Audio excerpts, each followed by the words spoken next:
Labas iš mano naujo vlogo, o kad jis būtų įdomus nuo pat pradžių, prieš šokant į mano kasdienį gyvenimą, jums duosiu kelis naudingus dalykus. Vienas bus manifestacinis, vienas bus medicininis, praktinis ir vienas bus, ką šiuo metu konsumuoju socialiniai medijai.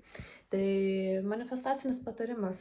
Žmonės manęs klausia, kodėl neišsipildo norai, jeigu aš juos kasdien rašau ir kartoju savo. Todėl, kad taip dalykai nevyksta. Tai yra tik papildoma priemonė, bet jūsų norai neišsipildys tol, kol jūs netapsite tuo žmogum, kuris natūraliai turėtų tas savybės. Pavyzdžiui, dėl lieknėjimo ar dėl santykių, ar dėl kažkokio savo žmogaus radimo, kol jūs nebusite tuo žmogum, kuris tai turėtų natūraliai, kuris tiesiog visa esybė arba turtai, kol jis nesielgs kaip turtingas žmogus, kol jis nesielgs kaip lieknas žmogus ir taip toliau, tol jūs nepritrauksite nieko būtent ten rašant, įsivaizduojant ir panašiai. Jums reikia pakeisti visą savo asmenybę. Ir tai yra labai sunkus darbas, labai sudėtingas, dėl to tie norai taip ir neišsipildo, bet jeigu pakeisit savo asmenybę, tai kas esate, jūs net neabejotinai pritrauksit tuos dalykus ir jie visi įvyks. Tai pradedam nuo šito. Medicininis patarimas. Šiandieną pagalvojau, ką jums tokio gero duoti iš savo gydytojiškos praktikos. Aš, kaip žinot, kas žino, kas nežino, turiu 10 metų medicinos praktiką, nes prieš 10 metų baigiau universitetą Kaune ir pirmus metus aš dirbau Kauno klinikų skubios pagalbos skyriuje priėmime. Tai galiu pasakyti vieną tokį labai kasdienį dalyką, dėl ko daug kas ginčijas ir drįsta ginčytis net ir su manim, dėl ausų valymo. Žmonės, ausų krapštukai, net yra juos uždrausta vadinti ausų krapštukais, jie dabar vadinami yra vatos pagaliukais. Dėl to, kad į ausis kišti nieko negalima. Tiek, kiek pasiekia pirštas, maks, nieko nekiškit. Gerai, aš naudoju nakčiai ausų kamštukus nuo garsų, nes labai jautriai miegu, bet nekaišiokit tenais nieko, nes tą sierą jūs nustumėt gilyn ir dar greičiau susidaro kamštis. Kaip valyti ausis? Po dušu su muilu išorinę ausies landą, tiksliau net ne su muilu, ką dabar naujai darau, su rūgštiniu salicilų rūgšties prausikliu, nes oda išvalo geriau. Jeigu norit, galit palenkti galvą, kad bėgtų vanduo į ausį ir paskui, kad išbėgtų. Ir jeigu jaučiat, kad yra problemų užsikimšimų, eikit profesionaliai pas LOR gydytoją, bent jau pas mus tai daro LOR. Lietuvoje nežinau, ar šeimos gydytojai tą daro, bet aš einu tiesiog pas LOR kartą per metus prasivalyti profesionaliai ausų. Nėra labai malonus procesas, nes pila šiltą vandenį ir tau tiesiog prapučia ausis su šiltu vandeniu, bet kadangi miegu su kamštukais, klausausi nemažai muzikos per ausines, tai tenka šitą pasidaryti, bet jokių kaišiojimų, nes jūs kai kaišiojate, tenai kaupiasi jums ta siera ir jūs galite, ar kas blogiau, būna, dėl ko labai daug žmonių atvažiuodavo tiesiog į priėmimą, nes tai vyksta visada savaitgalis, per ilguosius savaitgalius, šią progą, tai jūs pažeidžiat ausies vidinę tą odelę, jinai yra labai jautri ir atsiranda otitai, ausies uždegimai. Nesiginčykit su manim, jeigu su manim netikit, paklauskit ChatGPT, jokių valymų, jokių kišimų į ausį. Nustokit, stop. Tai va, šitas medicininis patarimas ir dar vienas aspektas, ką aš dabar konsumuoju, šiaip dar galiu pasakyti. Vykdau įprotį ryte neskrolinti ir vakare neskrolinti. Žinokit, labai jūsų nervų sistemai šitas padės, nes ypač dabar, kai skrolina, tai pastebėt, koks yra, aš kažkur kalbėjau kažkokiam video, nežinau, ar privačiam, ar įkelsiu vlogą, pastebėt, koks yra feedas. Karas, mėgstamiausias lūpdažis, plaukų priemonių reklama, mirštantis vaikai, nutrauktos kojos, naftos kainos. Šiandien ką nusipirkau iš Amazono,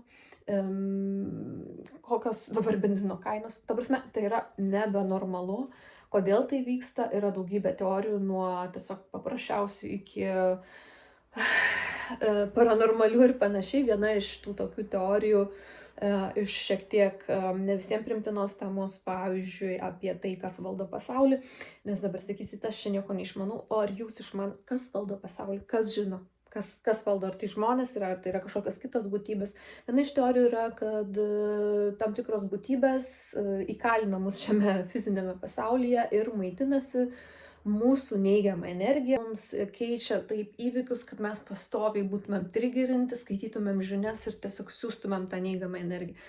they're actually worshipping and how to protect yourself. Buckle up. Here we have the 1%. Illuminati, the Anunnaki, it's not the point of the video. This is the 1%, the mastermind behind everything. These people use one rule. Give them bread and circuses and they will never revolt. Capitalism and the media. And in the media, we have Team A and Team B. Whoever is on these groups, it doesn't really matter because the point is to keep people entertained and fighting each other. We literally have absolutely everybody that comes on your screen on the news. If you think that there are good celebrities that are trying to warn you, people that have tried to warn you are either unalive or have been replaced. All of them are playing the game. The game is to keep people entertained and confused. All of that goes to absolutely everybody's screens. So everybody thinks about it. And while everyone is fighting each other, collectively we create something called an egregore. Basically a thought form. Your thoughts and emotions create density in the quantum field, which is basically where we live.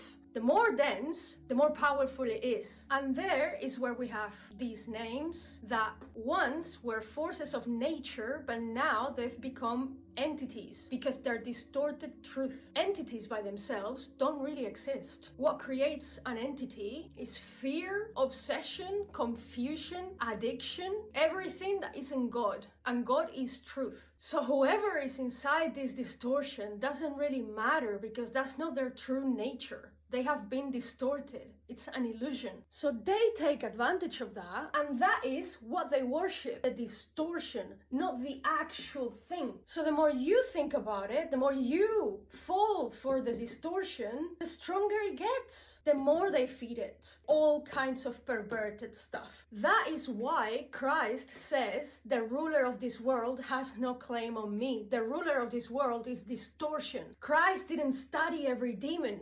He literally just said, he has nothing on me. Because if there is nothing in you that says yes to distortion, manipulation, or illusion, it has nothing on you. So how do we get rid of it? First of all, you starve it from attention. Don't put your energy in it. Stop watching this crap. Second, you stop reacting. You cannot hack. Not putting your emotion in it, cut it off. Become the observer. Reclaim your sovereignty. Stop identifying with these groups. If you feel a little bit obsessed, I need to do a cord cutting. The devil doesn't exist. It's a state of consciousness. The voice inside your head is yourself. You're gonna realize how powerful you are. We are creating absolutely everything with our minds. This cannot survive where truth is embodied. I could be wrong. This is just what I think. Just trying my best. Nori tikėkit, nori ne. Kas tiki Dievu, kas tiki šituo ir galų gale, man atrodo, čia yra vienas ir tas pats.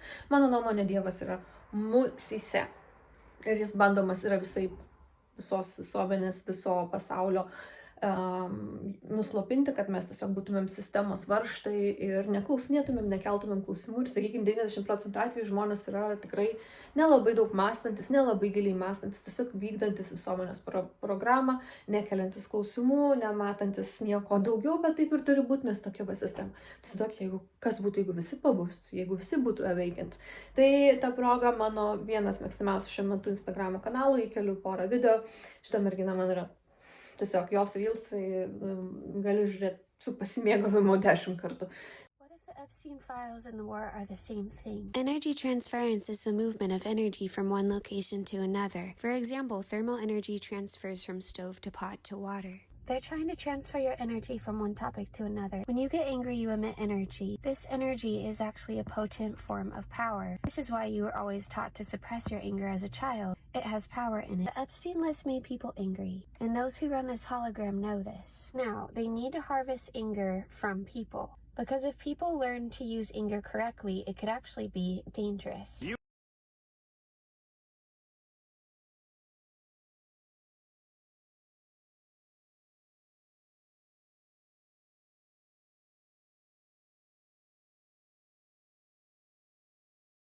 Just as Neo in the Matrix uses coding to wake up and realize he is in a simulation, anger is a source of data, a code that leads you to understand how the system works. It is a form of life energy moving through you that lets you know when something outside of you feels out of balance and not okay. Now, many people are beginning to crack the code. There is a network of dark people using weird islands to create blackmail and dark rituals to sustain a dark system. When you learned this, you got angry. Now, what is one way to redirect anger? To confuse it. In 1919, the Bolsheviks were really angry at their government, since their government stole grain from peasants and made a lot of people work in factories.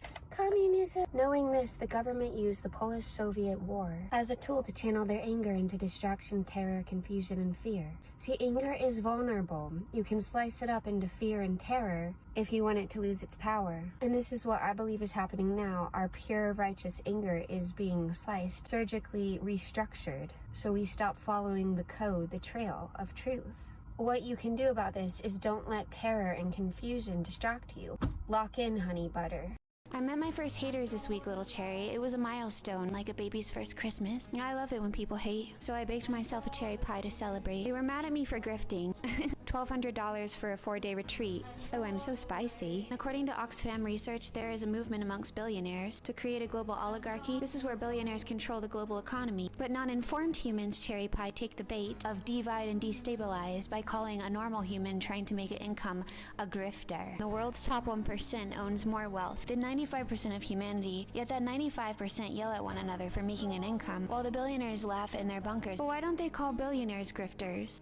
Because subconsciously they were taught to hate what is standing in front of them, not that which hides behind them. Why else do you think that people cheered beheadings and pain in the Roman Colosseums in 80 AD? The peasants felt so powerless that yelling at other peasants gave them a short burst of adrenaline they mistook as power. Sun Tzu, The Art of War, confuse your enemy. One way to do this is to convince the masses to turn against one another over petty things. Sun Tzu, deception is a powerful tool in war. By deceiving your enemy, you can gain an advantage. They divide and destabilize by driving wedges between the populace, and you're seeing this in every form of media right now, by the way. You turn people against each other, canceling people, art of war. If we prioritize discussing interesting theories over calling people we don't like names, the ad hominem fallacy, by the way, putting a priority on collective discussion instead of spending so much time hating and dividing ourselves would give us more time to eat cherry pie.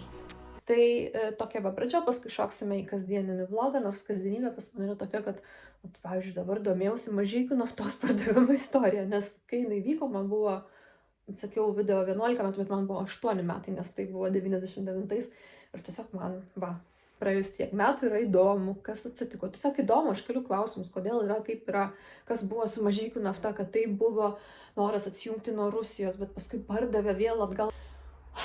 Žodžiu, tai yra labai įdomus dalykai, bet neskaitykit ryte ir vakare prieš miegą žinių, prašau jūsų, žinot, mūsų ta propaganda, visa ta žiniasklaida pumpuoja mum žinias, kurios realiai, jie žino, kaip veikia mūsų nervų sistema, jie pumpuoja mum dopamino šuolius, jie pumpuoja mum pyktį, reidžą, nes tai generuoja klikus, diskusijas, jie tiesiog mūsų smegenis prievartauja su savo šitais dalykais ir tai vadina, kad reikia žinoti, nes būsite informuoti. Taip, reikia būti informuotiems. Ir aš šiandieną ir skaičiau žinias apie karą, bet aš to nedarau 1 valandą atsikėlus ir valandą prieš einant miegoti. Neskrolinkit, neskaitykit, nežiūrėkit. Labai įdomi knyga, nes čia ne tik apie sveikatą, bet apie aktualijas Lietuvoje vykusias prieš 25 metus. Tai dabar skaitau apie Mažeikių naftą, apie Mažeikių naftos privatizavimą. Tuo metu nesidomėjau šią istoriją, nes man buvo gal 11 metų ir aš labiau domėjausi barbėm. Bet dabar reikia paskaityti, tai skaitau, kaip Paksas tapo, įrašė pirmąjį lietuvišką vlogą 99 metais. Tiek pinigų, kiek reikalauja Viljams, Lietuva turi, bet tik tiek. Jei visus juos paskirtume Mažeikių naftai, liktų nefinansuojami atlikti darbai, augtų įsiskolinimai įmonėms ir žmonėms. Yra tarpvalstybiniai įsipareigojimai. Valstybė jau dabar skolinga ligoninėms, darželiams, mokykloms. Pinigus ant vieno aukuro neštumėmės visi, galbūt net vaikų mokslo, tėvų sveikatos, savo kasdienės duonos sąskaitą. Žodžiu, įdomi istorija, tikrai, ir apie bufetavą irgi iš tėvų girdėdavau, bet lygiai taip pat labiau rūpėjo tuo metu Barbių namas negu bufetavos istorija, bet labai įdomu. Aš jau pasivaikščiau, žinau, kad man negalima, bet nebeiškenčiu būti namie, ne mano stilius. Tai kai esi kaimuose, tai vakare mažesnis būna.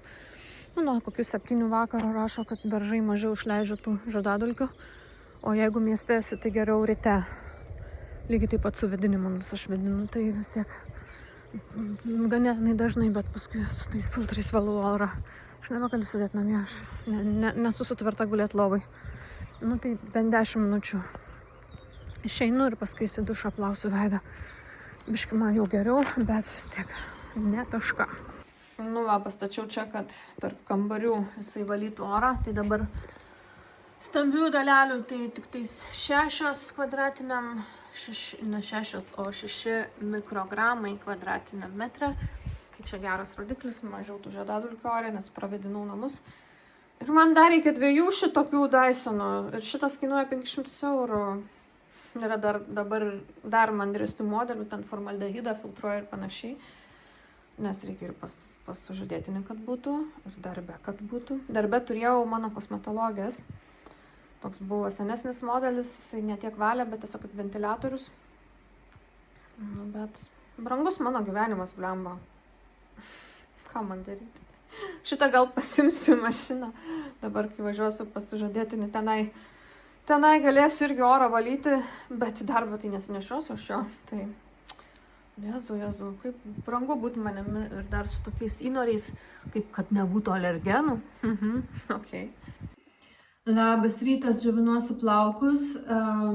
Dabar papasakosiu, ką naudojau.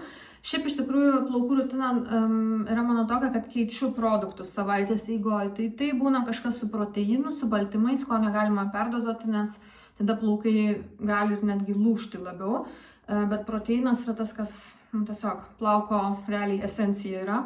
Tada karts nuo karto bonding treatment, tai štai šitą seriją naudoju, Vital Bond Repair. Tai va, prieš šampūninis treatmentas jis yra biškai stipresnis, tada šampūnas ir balzamas. Labai mano plaukam tinka ir patinka, žiauriai švelnus tampa. Tai čia tas toksai lengvesnis bond treatment. Šiandieną naudojau pilkinančią rutiną, nes jų plaukai labai paraudonavo, seniai nesidėjau nieko tonuojančio. Tai išsiploviau su pilkinančiu šampūnu, pilkinančiu balzamų kaukę. Ir iš tikrųjų nereikia naudoti balzamo kaukės, bet jinai žiauriai sausinanti yra ta pilkinanti, kurią turiu, noriu sunaudoti ir daugiau nepirksiu. Tai kadangi sausinanti ir net neužskaitau kaip balzamo ar kažkokio minkštinančio treatmento, tai čia naudojau K18. K18 yra vėlgi technologija, kuri atstato plaukuose disulfidinius tiltelius. Tai, pavyzdžiui, Aloplexas arba K18 yra iš tos pusės, tai yra vienintelės priemonės. Yra dar viena, pamiršau kaip vadinas, bet mačiau, kad Amazone net nebėra pirkti, tai nežinau. Yra dar viena priemonė, kuri irgi atstato tiltelius. Su šituo aš nepersistengiu, nors šiaip, kai yra plaukai sugadinti, gali ir kiekvieną kartą, kiekvieną savaitę naudoti, bet jis irgi biškai palieka man tokius šiurkštesnius plaukus. Nu, bet karts nuo karto žiauriai gerai, nes tiesiog jau prieš pat kerpant, jau sekantis žingsnis yra nukirpti galiukus. Aš turiu rutiną, kad aš, kai neturiu ką veikti, arba vietoj skrolinimo Instagrame, karpau, seek and destroy. Labai daug iš tikrųjų plaukų nukirpau ir netgi randu va tokiam ilgiai šitos ištrupėjusius, randu galus išsišakojusios. Nebūtinai išsišakojusios. Išsišakojimas yra jau paskutinė stadija, bet būna toksai baltas taškas ties plauko galiuku. Jau tas baltas taškas, vadinasi, ten yra viskas.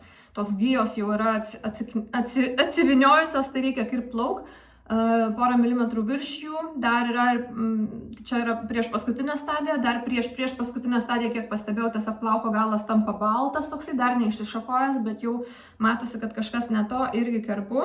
Ir su šitą rutiną, karts nuo karto pasikerpant, aš jau nelabai randu vieną radau.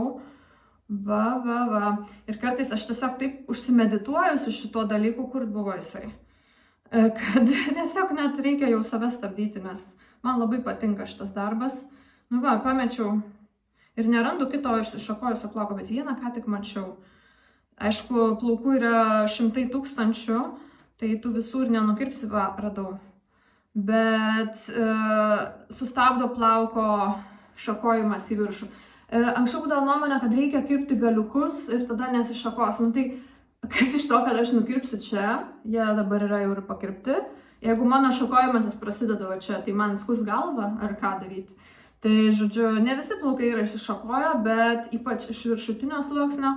Dabar, aišku, matot, kiek atauga, nes Vokietijai negaliu dažyti.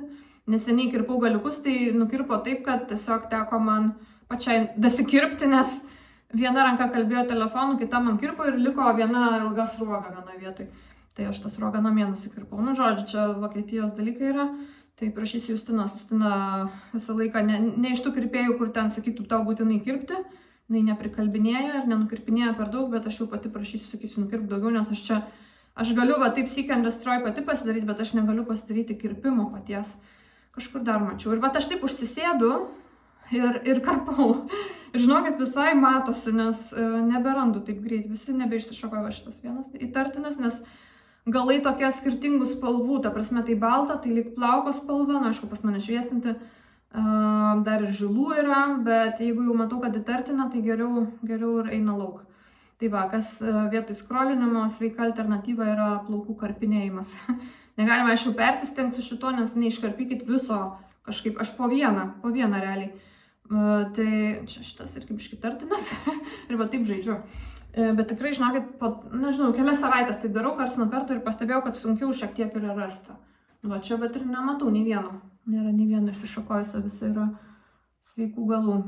Tai va, nu gal ir va šitas. Aha, šitas įtartinas. Aš esu crazy, žinau. Tai va, tada spalva skirtinga jau nuo čia, bet čia gali būti nuo mano skirtingų šviesinimų. Tik to, profilaktiškai va čia. Paskui grindis išsisibliuoti. Taip pat apsauga nuo karščio. Šitą man mano pacientė atnešė, mačiau tik tokia populiarus. Ji man atnešė, jinai patyrė kirpėją, bet turi šokių mokyklą, nedirba kirpėja, bet naudoja šitą. Tai čia toksai lyginantis plaukus tokia priemonė, jinai šiek tiek apsaugo ir nuo karščio, čia yra heat activating sistema, bet jeigu nori tiesinti su tiesintuvu ar naudoti žnyplės, tai reikia kažko stipresnio, tai va šitą neseniai nusipirkau, čia irgi Instagram made me buy it. Vienas mano sekamas kirpėjas influenceris iš Vokietijos, ilgaplaukis vyras, sakė, šitas žiauriai geras, ar ten not paid. Nu tai pasiėmiau šitos abu, dabar pakaitom naudoju. Kas liečia plaukų aliejukus, mano plaukai nėra labai gerai pritaikyti aliejam, nes aš net ir mažą lašiuką, jeigu į plaukus įdedu, jie sukrenta sruogomis. Mano plaukai yra tiesiog per ploni iš savęs. Prasme, aš turiu daug plaukų, bet pats plaukas yra plonas. Mano plaukai yra per ploni aliejams, tai nebent prieš plaunant. Šiaip prieš plaunant aš bandau naują įsivesti dalyką, aš prieš plaunant, kadangi plaukus reikia visgi plauti dažnai. Jeigu norim išvengti plaukų slinkimo, daug plaukų influencerių rekomenduoja plauti kasdieną. Tos, kurios turi žiauriai ilgus plaukus, jos plauna ale visos va čia, tai visus tris reikia šalinti. Va, nes visi įtartini buvo. Tai plauna kasdieną ir aišku, kai plauni kasdieną, kad sumažintum proteinų praradimą, reikia daryti pre-treatment kaukę, pavyzdžiui, su kokoso aliejum. Nu, jeigu aš su kokoso aliejum išsitepu, man paskui prireikia kokių 5 plovimų, kad išsiplautų. Tai aš realiai darau taip, kad aš su kondicionierium prieš šampunavimą ištepu. Ir tada šampunuoju ir vėl, nežinau lietuviškai pasakyti šampunuoti. Tai ištepti šampūnu, man per ilgai skamba. Tai paskui vėl dedu iš naujo balzamą. Dabar tema, iš tikrųjų, apie ką norėjau kalbėti, ne apie plaukus. Apie plaukus bus atskiras video. Ir šiaip džiovinti reikia su džiovintuvu. Aš kažkada iš kažkokios lietuvių kirpėjos influencerės štai išgirdau prieš porą metų ir jis sakė, kad negalima laikyti plaukų šlapių, natūraliai džiūti negalima.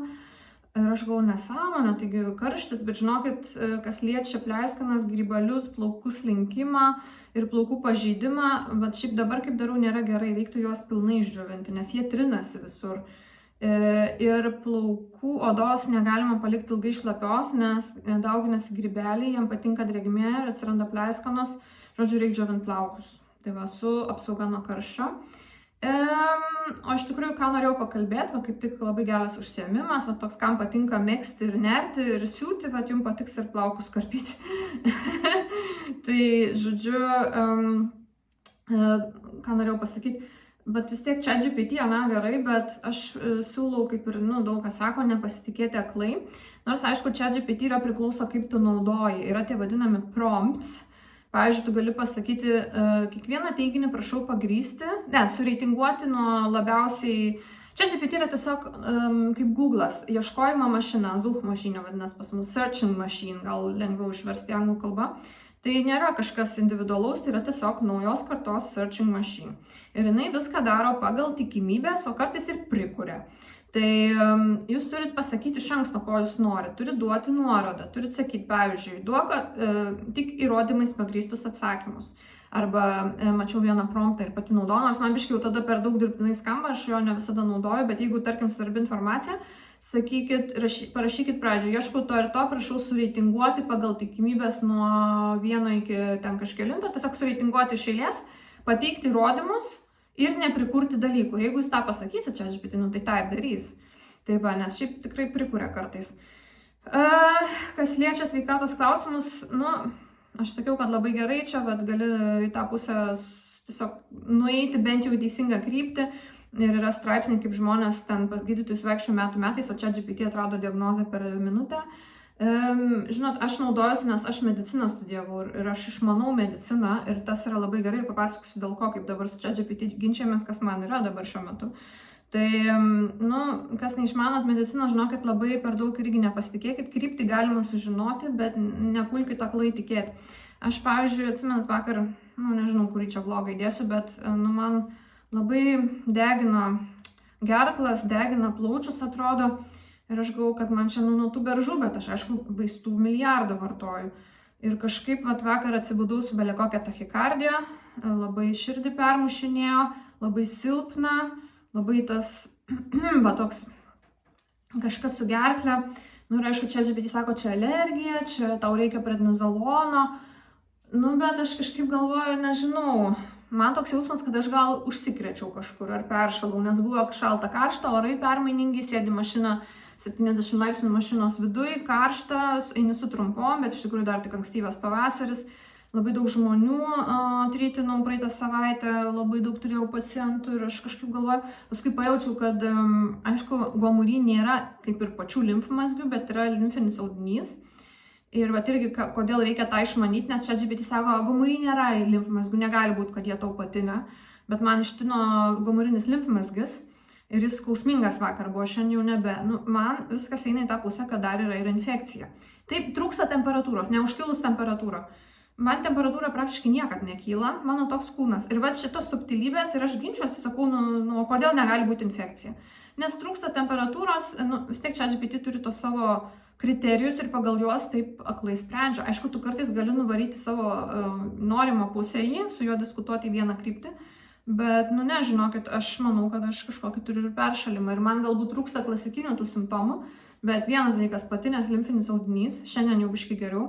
Antras dalykas didžiulis silpnumas, sako, tai tau čia nuo antihistamininių, bet aš antihistamininius geriu jau 2 mėnesius. Tai, čia nėra šalutinis reiškinys nuo antihistamininių. Ir šiandien jaučiu, kad biškai taip gerklę skauda, tai faktas, kad kažkokia infekcija. Tai aišku, negaliu 100% žinot, nes turint tokią astmą, alerginį sezoną, daugybę vaistų ir tų antiuždegiminių vaistų, ką žinau, kaip tas uždegimas dabar yra mano organizmo slopinamas, ar ne. Tai turit vis tiek, realiai žmogaus dar nepralenkia.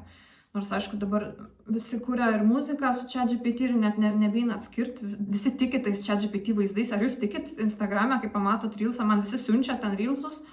Pavyzdžiui, kokį nors husky, ne tai, kad husky, yra toksai šuniukas, jisai kaip huskys atrodo, bet jisai turi tokią lapės spalvą ir mėlynom akim. Ir tada iš to šuniuko išauga vilkas, mėlynom akim ir oranžinis kaip lapė. Ir man siunčia žmonės ir sako, o Dieve, kaip gražu. Sakau, žmonės, jūs nematot, kad čia yra AI.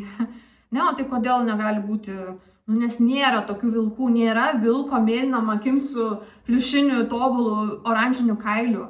Nėra. Žmonės, mes einam į labai baisų situaciją, kai mes nebeatskiriam, kur yra realybė ir kur ne. Reikia kritikos turėti, reikia turėti kritikos šitiem dalykam. Buvo net Juodąja metale, buvo viena grupė, kuri išleido naują albą. Ir visi ten, oi, koks geras albumas, ir paskui kažkas išsiaiškino, kažkaip išlindo į paviršių, kad ten visas albumas buvo sukurtas su dirbtiniu intelektu. Redagavimo Indrės Interpas, dabar kaip žinot, beje, update'as iš po 3 savaičių, man infekcija, man bronchitas, aš buvau teisi 1-0 žmogaus naudai prieš dirbtinį intelektą. Va, su karkalais kosijų. Tai dabar, kaip žinot, Snape'as bus juodaodis. Man atrodo, taip daro specialiai, kad kiršintų mus ir juodaodžius, kad keltų pyktį ir vėl maitintų tą, žinot, ką aš jums rodžiau. Nes kodėl būtent Snape'ą parinko juodaodžių? Kodėl iš visų įmanomų Harry Potterio characters parinko Snape'ą, kas yra pats blogiausias dalykas dėl balinimo, dėl dabar Nevilis Nevėkšla, kai išlys iš spintos kaukas, turės ten rodyti, kad jis bijo juodaodžio. Ir kad Hario Poterio tėvas kankino juodaodį. Man atrodo, čia sistema nori, kad mes heitintumėm vieni kitus ir nepasiduokit šitam, bet labai, negaliu nepasidalinti, aišku, AI kontentas, dabar iš tikrųjų labai lengva turėti Instagramą su 1 milijonų followerių, prikuri va tokių išlapęs išaugo vilkas šuniukų ir prikuri muzikos ir muzikos klipų, bet šitas žiauriai geras, nes man tiesiog, turiu pripažinti, šitas muzika šitą man patiko. Repas ant Hario Poterio tematikos įkeliu. Tikiuosi manęs neužmūtins, bet kas geriausia, AI muzika neturi copyrighto. Ir kadangi man neleidžia naudoti nieko YouTube'ai iš muzikos, nes iškart blokuoja mano pajamas, tai aš galiu, maniškis turi appsą muzikos kūrimo, tu tiesiog įrašai, jis man buvo sukūręs dainą Pasilgo Indrės. Tiesiog įrašai 2 žodžius, parašo tekstą, parašo muziką.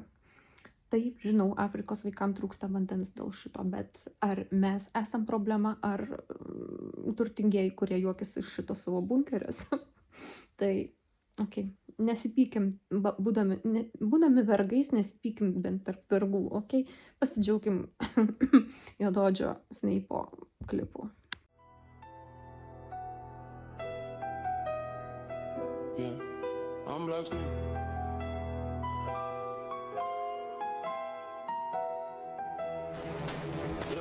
Black cloak, black skin, walk the hall, they whispering. Cauldron bubble, I'm different. Dark eyes don't flinch, just glimmering. House points, man, miss me.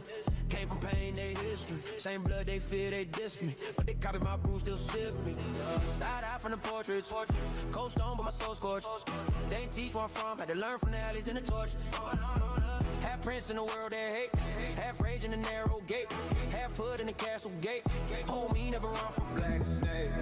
Walking through the dark, one day my hand in her ex in my heart. Turn that fear to a spell, then I spark. Yeah. I've been cursed from the start. Black Snake. They talk war in the streets. I see more than they see in the tower. Drive by, man, I glide by stealth. Broomstick, bring stone, cold shower. I ain't glorified shots, that's great. That's moms in black, that's waves. Of boys that they make old age. So I ain't my rage at the cage. Walking through the dark, one day my hand in her ex in my heart. Turn that fear to a spell, then I spark. Yeah. I've been cursed from the start. Žodžiu, tai va, kokie yra laikai. Kaip reikia turėti kritikos. Šiaip aš turiu visai neblogą žvilgsnį, kas yra tikra, kas ne. Vienu metu mane labai buvo užknisę Facebooko receptų puslapiai, kur tie receptai jie yra, ten yra tos clickbaitų fermos. Ir visą laiką, kas su šitas plaukas labai tartinas yra. Nesuprantu, kur prasideda. Tek to va. Tai žodžiu, clickbaitų fermos, kai kuria receptų puslapius sugeneruot, netgi žinau tą veidą. Tas veidas, jis yra visur. Tai yra dirbtinio intelekto veidas, tokia mergina. Ir ją visur matau. Tipo, jinai yra tiek ir manikiūro puslapiuose, ir receptų puslapiuose. Ir tie receptai, tas maistas tokį labai įdomų blizgesį turi. Tipo, ne tai, kad spindi, bet lyg būtų visas tas maistas toks šlapias. Čia prieš porą metų pastebėjau, gal dabar jau geriau daro, nes ChatGPT greit mokosi, dirbtinis intelektas mokosi labai greit. Ir būdavo tipo receptai ir visi ten laikino, komentuoja ir man vis mesdavo tos puslapius. Ir aš matau, kad ten netikras tas maistas, jis yra sugeneruotas su AI, žinai. Tai va, pokalbis su draugė. Ir mane taip užknus, aš pradėjau juos blokuoti ir Facebook'ui sakyti, kad neberodyk. Paskui buvo dar labai vajus, aš dabar jau Facebook'e retai sėdžiu, kur kažkokia merga ten su 300 iš OnlyFans su 300 vyrų permėgo. Ir man visur, man labai šlykštų apie šitos dalykus įsivaizduoti, aš tiesiog nenoriu šito įsivaizduoti. Ir man labai šlykštų ir nemalonu, ir aš kadangi hiperempatė, man tiesiog kvėpavimą matė mano tokių dalykų, kai aš įsivaizduoju, kaip jinai ten kas minutę su kitu partneriu. Ir man dabar aš aišku ant antidepresantų, mano hiperempatija gal kažkiek yra nuslopinta, bet kai hiperempatija buvo max, man tiesiog bloga pasidaro, tai fiziškai literaliai bloga nuo šitos info. Ir aš bandžiau kažkaip nufiltruoti tą, nes yra filtrai, kur tipo neberodo tau jos vardo. Ir ką užblokuoju, vis tiek meta dar 100 puslapį su jos ten kažkokia, nežinau, jos pavardės. Ir kol aš šito atsikračiau, blemba, tai realiai net negaliu nieko scrollinti, nes tiesiog algoritmas kartais, žodžiu, bet pokalbis prie plaukų karpimo. Jūs kai telefonų šnekat irgi va, bet reikia, žinokit, kirpėjų žirklių, ne su virtuviniam, nes turi būti labai aštrus žirklės. Dar klausimas, ar karštų žirklių, ar apsimoka su karštom žirklėm kirpti, tai čia GPT išsiaiškinau, kad ne, nes, tipo, overhyped dalykas kirpti su paprastom, nes, tipo, reikia preciziškumo ir tos karštos žirklės jos, tipo, storesnės, žodžiu, ką jūs galvojat? Kažkaip reikia naujos rubrikos, ar tai yra tikra ar ne, ar tai dirbtinio intelekto sukurtas dalykas, ar tai yra iš tikrųjų. Aš manau, šitam pritariu, nors aišku, iš kur aš galiu žinoti, aš nekirpėja. Pakomentuokit, kas susidūrė su šitais dalykais. Tai va, 17 minučių dalykas, 17 minučių video, ir va, sėkmės. Aš prišneku, kontentų tai man tikrai netrūksta, bet kada man jį montuoti yra klausimas, aš dabar turiu karpyti savo galiukus. Nes jeigu tos galiukus paliksit, net ir tie visokie K18 nesutvarkysim, nes tai yra jau tos vijos plaukų išsiviniojusios, jos jau yra sunaikintos ir jos naikinasi pagrindė, aišku, kai tu šviesini, dar yra blogiau, bet aš atsimenu ir vaikystėje turėjau labai daug iššokojusių galiukų ant natūralių plaukų. Dėl to, kad plaukas yra labai plonas ir jį labai veikia išoriniai veiksniai. Tai yra miegojimas, brūžinimas į pagalvę, dabar aš miegu tik su šilkinė. O nesijaučiu, kad aš kažkaip be tarpo kalbu, neįkvepiant, reikia kažkaip lėčiau kalbėti. Nors dabar trendas yra pagreitinti savo kalbėjimą, nes žmonių dėmesys, aišku, neišsilaiko nei pusę sekundės šiais laikais, kaip yra baisu. Ačiū, kad jūs žiūrit vlogus, jūs dar esate iš normalių žmonių, kurie išmoka išlaikyti dėmesį, nes visi tai nori, kad ten 3 sekundės truktų video ir tu su pagreitintų balsu viską pasakytum ir jiem būtų žiauriai įdomu ir išlaikytum jų dėmesį. Ne, not my kind of stuff. Aš tikrai savo kalbos negreitinsiu, nes jinai ir taip greita. Ką norėjau sakyti? Pamiršau. Tai va, dėl plaukų gal kažką noriu. Aš miegu realiai tik su kepuraitė, šilkinė, arba šilkinių užvalkalų, kadangi turiu va tada 2 variantus, arba užvalkalas, arba kepuraitė, tai su skalbimais realiai tas ant to pasikeičia. Kitas dalykas, ko ilgai nežinojau ir man Justina pasakė, aš labai mėgstu nešioti surištą sutemptą kasą. Iš kur atsiranda šitie trumpesni plaukai? Gerai, dabar jau senai nenešiau, gal nebe taip yra, bet iš kur atsiranda va šitie trumpesni? Jie yra nutrūkę. Nuo trakcinė, ne tai kada alopecija, aišku, yra alopecija, nuplikimas trakcinis, nuo visokių plaukų priauginimo, nuo tempimo, ties kasa. Kuo ilgiau tempsint plaukus, jie arba plyš tiek arba per šaknę iškris, arba per čia. Realiai dėl ko aš tą Nautilus skuodą bandau pasidaryti, nors aš nežinau, aš jo nelabai tikiu, man atrodo, man jisai nesilaikys niekada su mano plaukais. Dėl to, kad tai yra vienintelis būdas, kaip saugoti plaukus. Net ir supinta kasa jinai trinasi į drabužius ir atsivinioja. Tai va, tokie reikalai. Okay. Dar porą. Viskas, Indrė, eik jau pusryčiauti, bet aš labai noriu dar tos galiukus nukirpti. Va, čia dar matau biškyro. Oi, tai va, rytas su manimi. Man čia GPT sakė, reikia balsą dabar tausoti, bet aš va ir video įrašinėjau. Aš esu peršalus, faktas. Aš esu peršalus, nes toks jėgų nebuvimas kaip vakar man yra nebūdingas. Aš išėjau pasivaikščioti, nors irgi sakė neik, nes žiedadulkės, bet aš nebegalėjau būti namie.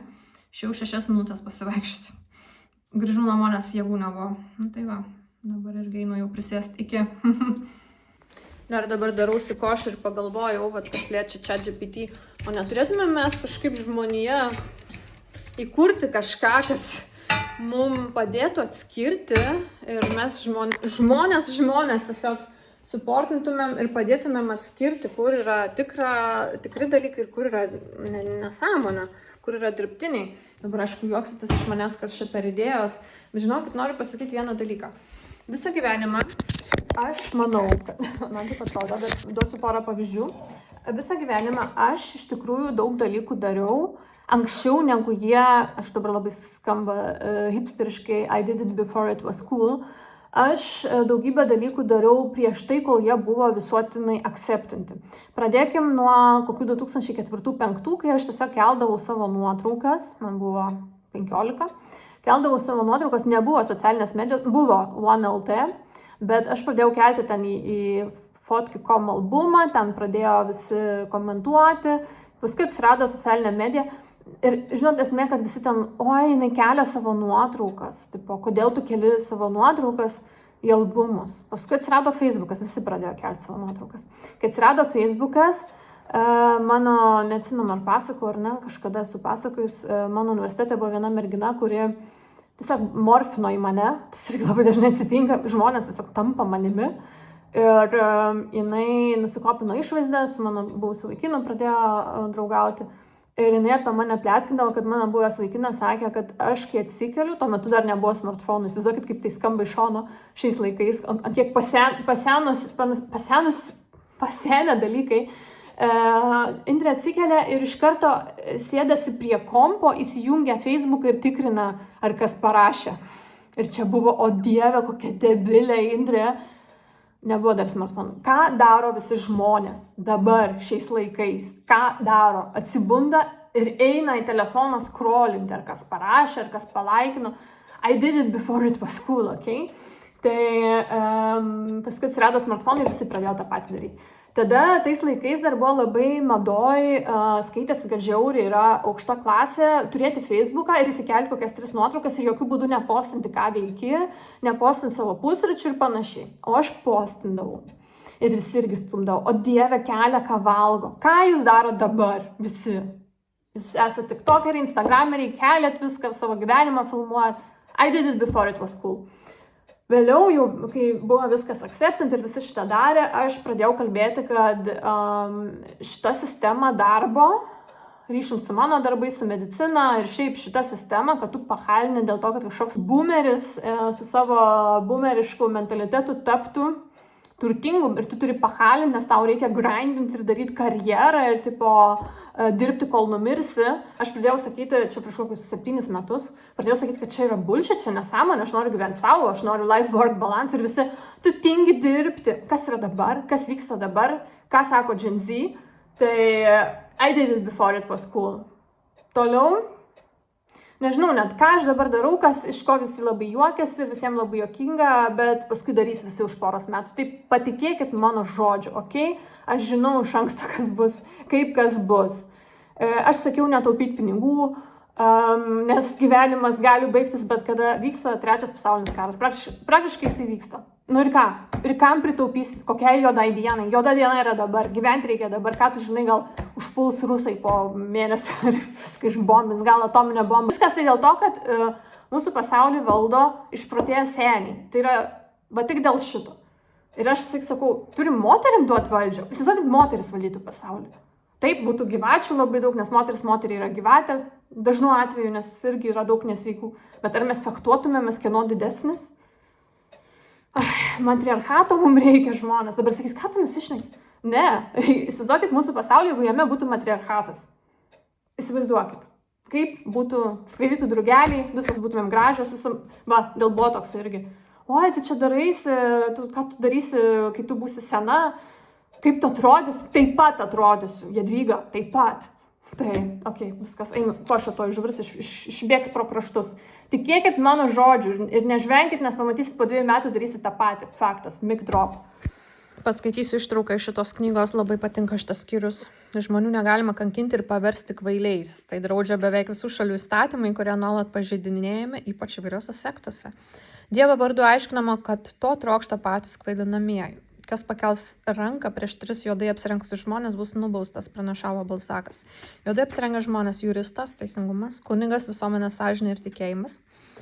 Iki šiol rengiasi juodai, išskyrus gydytojus, kurie anksčiau matome filmuose, vyresniai prisimena, taip pat rengiasi juodai. Mes pakėlėme ranką prieš visus 3 juodai apsirengusius žmonių sluoksnius, teisininkų, mokėdami jiems neužtarnautus begėdiškai didelius atlyginimus, paversdami juos vadovaujančių politikų tarnais.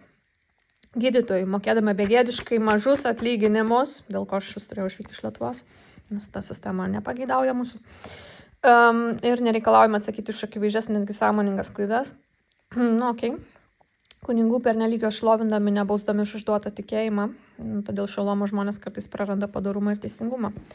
Pasaulio religijos skirtingos, tikėjimas vienodas, grinai mano žodžiai. Visi tikime pasaulio kūrėją bei protų nepriepiamą kosmoso didybę. Aš tikiuosi, kad tikime šituo visi.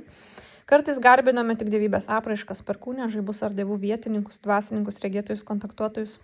Budistų vienuoliai pliekiasi kėdėmis, stalais ir kopėčiomis, norėdami įgyti didesnį įtaką tikintiesiems. Mūsų religija mažai ko skiriasi nuo kitų. Įspėju, kad nepavyks manęs apkaltinti bedevystę. Tarybiniais metais 2 kartus buvau svarstoma dėl gydytojų luomui netinkamo religingumo. Didžiuojuosi pažintimi su kunigu Garucku. Žodžiu, jisai atskirtas buvo nuo bažnyčios, mokykla tapo viso religingiausia viso Lietuvoje. Jisai kovojo ne tik su bedievių valdžia, bet ir su komunistiniam režimui patikavusiais biskupais. Kažkada jam uždraudė kažkokią daryti, uždraudė mišas daryti, nes reikia derlių nuimti, čia grinai tarybinis dalykas. Kaip aš jiems išsisklaidžiusiems po tolimus kaimus pranešiu, klausė kunigas. Sekmadienį susirinko parapiečiai su išpuoštais vaikais. Atsiprašiau ir perskaičiau tą juokingą, įsitikinti valdžią ir niekinantį tikinčių jausmus vyskupo laišką. Pagalvojau, gal jis netikintis, aš prarasti tikėjimą negaliu, tai visas mano gyvenimas aš privalau tikėti. Šito nesitikėjau šitoje knygoje. Filme Haris Poteris ir paslapčių kambarys įspėjama, kad net tikram burtininkui labai blogai, jeigu jis girdi balsus. Geras, citata gera, wow. Parodysiu savo apsipirkimėlį už 75 eurus ir tai dar būčiau daugiau sumokėjus, jeigu nebūčiau pastebėjus, kad mano jautienos filė, kur yra ir taip jau brangi, nes sumokėjau už 305 gramų 17 eurų, buvo dar vienas prieš tai buvusio kliento tas barkodas, nes jie diskutavo ten apie kainas ir kažkaip nepirko ir man gavos, kad užsiklijavo ir aš pamačiau tik prie kasos, aš nepažiūrėjau, dėl ko reikia viską tikrinti. Ir sakoma, kad nereikim čekių, nes juose labai daug yra mikroplastiko ir jis veikia per rankas į odą, bet negali neimti čekio, nes realiai viską reikia tikrinti, tave visada bandys apgauti. Tai 17 eurų už mėsą, bet čia mėsa yra jautienos geriausia kokybė, nes jinai yra labai minkšta ir ją užtenka pakepti trumpai ir jinai yra labai labai minkšta, nekenčiu kietos jautienos. Tai mano tipinis patiekalas, greitas ir labai lieknėjimo ir baltymų, tai yra jautiena su daržovėm šaldytom. Šaldytos daržovės, nes sutaupai laiko dėl visokių pjaustimų, čia jau yra iškart mišinys. Tai šitą iškart ir darysiu, jau keptuvę paruoštą. O ką dar pirkau? Kas šitai buvo brangu, blemba? 75 eurai, aš nesuprantu. Tomaten, tai va šitie pasirtin tomaten. Žodžiu, nežinau kaip lietuviškai, bet tikrai supranta. Tada pirkau po 3 pienus skirtingų rūšių, tai tiek avižų, tiek įprasta. Ką pirkau, čenkošių juodojo šokolado tarkuoto, tada šitų jau reikėjo, bananai, uogos, šitų, čia vienas iš 5 skirtingų šepetėlių tarpdančių, kurių man reikia. Didžiausias tarpas tarp danties yra tarp mano vieno implanto ir galutinio danties.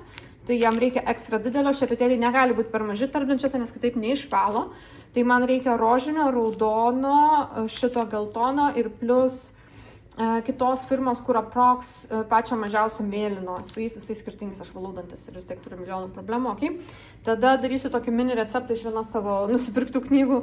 Tai duona avokado taustą, tai tam avokado taustui reikia avokado, žinoma, ir laimo.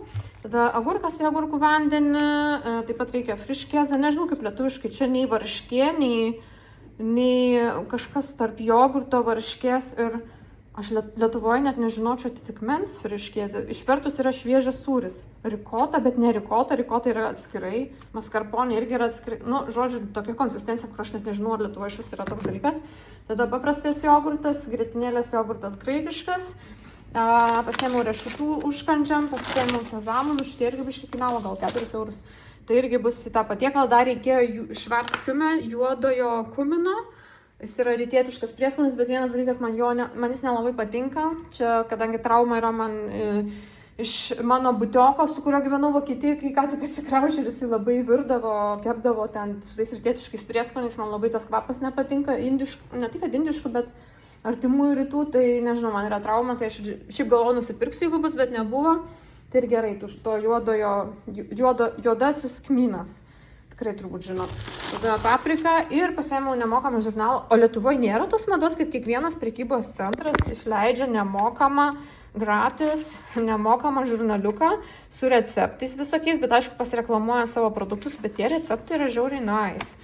Tai, aišku, čia daug reklamos, bet būna visokios info ir labai estetiški tie receptai faini, tai aš visada pasiėmu. Ir čia yra tokia kaip reklama, jiem nemokamai duoda, tai aš jau prisirenku tų žurnalų, paskui receptus kokius naudoju kartais, kada aš juos naudoju, bet man reikia turėti, čia nemokam. Tai va tiek, už 75 eurus šią dieną, čia jau savaitai. Ai, dar neparodžiau, pasiėmiau kajeno ir čili. Tai kodėl kajeno? Tai dėl to, kad vienoje iš knygų apie keto mitybą siūlo gerti kajeninį citrinų vandenį. Tai bandysiu išdeginti kalorijas. Ką, parodysiu savo greičiausią ir paprasčiausią vakarienę. Keptuvai pasikaitinam gy sviesto, tai čia yra sutirštintas sviestas, indiškas sviestas. Riebalų nebijome, nes ne riebalai ir ne baltymai sukelia nutukimą. Žinoma, jeigu jūs suvalgysit labai daug, tai ir jie sukels nutukimą, bet kalbant apie normalius valgymo įpročius ir kiekius, angliavandeniai yra tas, kas cukrus, greitai perdirbami angliavandeniai yra tas, kas labiausiai tukina. Tai riebalai ir baltymai sukelia sotumą, reikalingi yra vitaminų pasisavinimui, taip kad nebijokit riebalų. Šitas patiekalas bus low carb, baltymai bus tik iš daržovių ir jokio garnyro aš nesidarau. Garnyras yra net vokiškai vadinasi Sättigungsbeilage, prisotinimo priedas. Kam šito reikia? Kam reikia? Žinoma, tam, kad pigiau būtų valgyti ir kad pasisotintum, pilvą prisirytum. Mano nuomonė tai nėra būtina. Žinoma, yra brangiau 17 eurų vertės mėsa. Kai kepate steiką, aš paprašau, kad šiaip supjaustytų kokiais 2 centimetrais, 2 centimetrų šitais 2 cm storio gabalėliais, bet kai kepate steiką, tai pirmiausia palikit pusvalandį kaip minimum ištraukti iš šaldytuvo, kad jis biškį atšiltų, nes kitaip jum neiškeps vidurys. Aš mėgstu medium rare, nemėgstu perkeptos mėsos, nors anksčiau baidydavau tos mėsos žalios viduj, žalios, tos rožinės ir mėsos sulčių, nes galvodavau, kad tai kraujas ir šliukštu. Bet dabar jau pripratau. Šiek tiek storoki šitie gabaliukai, neturiu orkaitės, nes nusprogo, kaip jau pasakau. Tai šiaip iš esmės aš kepu 3 minutės iš vienos pusės ir paskui yra įdedama į orkaitę neaukštoj temperatūrai, kol susiruošiu, pavyzdžiui, daržovės, nes aš nenoriu keptuvių prinaudoti ir paskui vėl visus šitos bliūdus plauti ir kišti indaplovę, gerai, aš pati neplaunu. Bet, parodysiu, kaip aš darau greituoju būdu, darbą už 1,5 valandos, nes vieną turiu pataisimą, buvo toks per silpnas lipflipas merginai, iš to lipflipo nedarau labai stipraus, nes kitaip atjungia viršutinę lūpą ir žmonės nebeprašneka, tai aš darau visada neperdozuoju ir sakau, geriau ateikit po 2 savaičių. Tai va, varysiu lipflipo pastiprinti, nes jei kitom dienom netinka, bet šiaip nedirbu šiandien. Gerai įkaitinam gy sviestą, geriausia kepti yra ant gy sviesto, ant paties sviesto irgi gerai kepti, bet jisai netoleruoja didelių temperatūrų. Aš šitoj keptuvį vakar šildžiausi spring rollsus ir va, kokia esu ekologiška, net neplovau, nes čia praktiškai nieko nėra, aš juos be aliejaus šildžiaus, tai nenumirs mano steikai, jeigu čia va bus spring rollso trupinys. Tai ar jau įkaito, nusistatom timerį, 3 minutės iš vienos pusės. Va, neperpjova man mėsos normaliai, bet tiek to aš paskui persipjausiu. Įdėjau į keptuvę ir dabar 3 minutės yra nejudinama, nevartoma, nieko nedaroma, paliekama. Galima ir 2,5, 3, priklauso nuo mėsos, nuo storio, kaip jūs norite turėti kokį rezultatą. Vėliau galima pilti ir sviesto ir su šaukšteliu, vėliau vadinasi šitas procesas sautyren pas mus vokiškai, sautėje. prancūziškai, mano draugas moka prancūzų, tai sakytum, ne taip tariu. Rozmarino, česnako toj parodysiu kaip. Česnako galima dėti skiltelę, aš ją biškį patraiškysiu. Skiltelę, dar kol kas per anksti, nes jis man sudegs, bet vėliau galima dėti skiltelę česnako paties paskui išimti. Jisai aromatizuoja tą sviestą. Tai, bet aš aišku dabar dar daržovės dėsiu, tai net nežinau. Nu, įmesiu, nes jau sutraiškiau. Nu va, jau apverčiau. Turiu visgi sviesto, kur draugas gamino su žolelėm ir česnaku. Tai čia bus daržovėms. Ir padarysiu nuodėmę, nes kadangi neturiu orkaitės ir neturiu kaip prikepti iki galo, aišku, galima šonų dar kepti. Supjausiu tą mėsą ir įdėsiu vien, kad šiltai būtų, kai iškeps šitos daržovės, nes jom reikia kokių 9 minučių. Bet mėsą reikia duoti pailsėti, vokiškai mes taip sakom, ruant. Negalima iškart jos pulti valgyti ir pjaustyti, nes jai reikia surinkti savo sultis. Nu, žodžiu, sultis turi susigerti kažkaip. Tai įvynioti kažką šiltai ir palikti ir ne iš karto valgyti. Bet problema, kad atšalo. Tai aš paskui įdėsiu tiesiog į pačias daržovės. Ir šiek tiek supjausiu, nes nemėgstu valgyti su šakutė ir peiliu, nes valgau lovai prie teliko. Šaunuolė, blemba, mokau čia žmonės gastronomijos subtilybių ir ėdu prie televizoriaus lovai. Nu, leiskit man turėti savo guilty pleasure. Aš nelošiu, nerūkau, negeriu. Nu, gerai, kartais išgeriu, bet kartais 3 mėnesius, nieko tokio. Bet leiskit man kažką turėti, jau šopintis nustojau. Šiau daržovės. Dabar kol užkais. Mėsa ilsisi. Čia beje šita porcija bus man 2 dienom. Aš rytoj tiesiog pasišildysiu. Tai negalvokit, kad aš čia tiek suryju pusę karvės ir paką kilogramą daržovių, ne. Nu va, dabar pjaustusiu mėsą, pamiršau, šiaip paprastai prieš dedant į foliją aš dar pasūdau ir papipiruoju, turiu specialų mišinį su druska ir pipirais ir visokiais steiko prieskoniais, bet per tuos filmavimus pamiršau, nu tai dabar pasūdysiu ir papipiruosiu. Štai čia yra mėsos sultis. Tai jos eis atgal iš šitą, čia dabar kepa. Ir specialiai uždėjau dangtį, kad labai neišdžiūtų, nes tokio noriu kaip padažo. Štai, jei dėčiau orkaitę, tai nebebūtų taip jau rare, bet dabar teks dėti čia. Štai tokios porcijos man turi užtekti iki 80% sotumo, gal net ir sočiau, nes čia yra grynas baltymas. Tai galiu žiūrėti teliko ir valgyti. Negaliu žiūrėti, juokas ima. Užsisakiau šinjoną. Nu tikrai, kasdienai aš jo nenešiosiu, nebijokit, bet į kokį festą. Su visu festo outfitu. Šiaip visai neblogai spalvą atitaikiau, galiu pasakyti. Čia va mano natūralūs. Čia dabar belia kaip įsisegiau. Jis yra ant va tokio sakto. Nesu turėjus tokių dalykų. Bet, kai šaknis bus padažytos, žiūrėkit, visai nieko, gal į Lietuvą pasimti.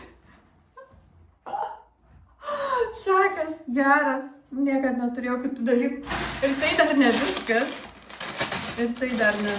Yra. O kodėl? O gal aš užsisakiau 2? Neatsimenu. Štai dar tokį. Pabandom šitą. Čia gal spalva netgi labiau tinka.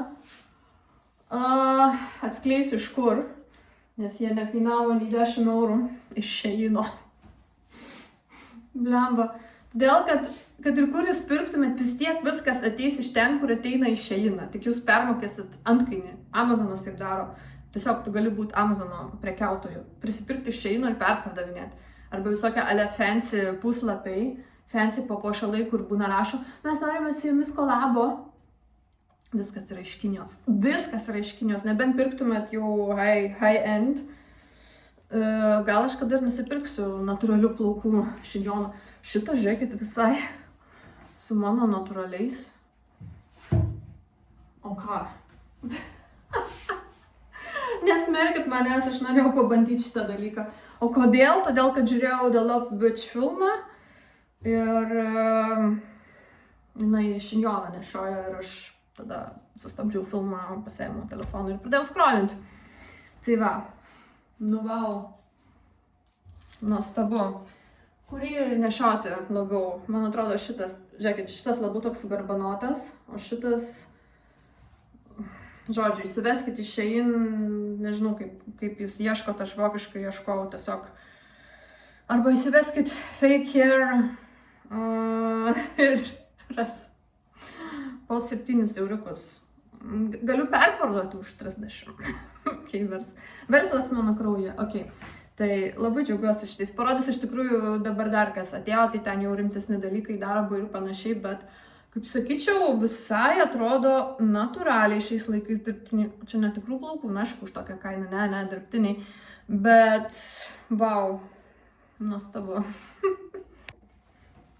Nu, čia belia kaip prisisegiau, bet... Ai, geras. Negaliu atsižiūrėti. Atitaikiau spalvą žiauriai gerai. Čia dar mano natūralūs įsimaišo kažkur. Čia natūralūs.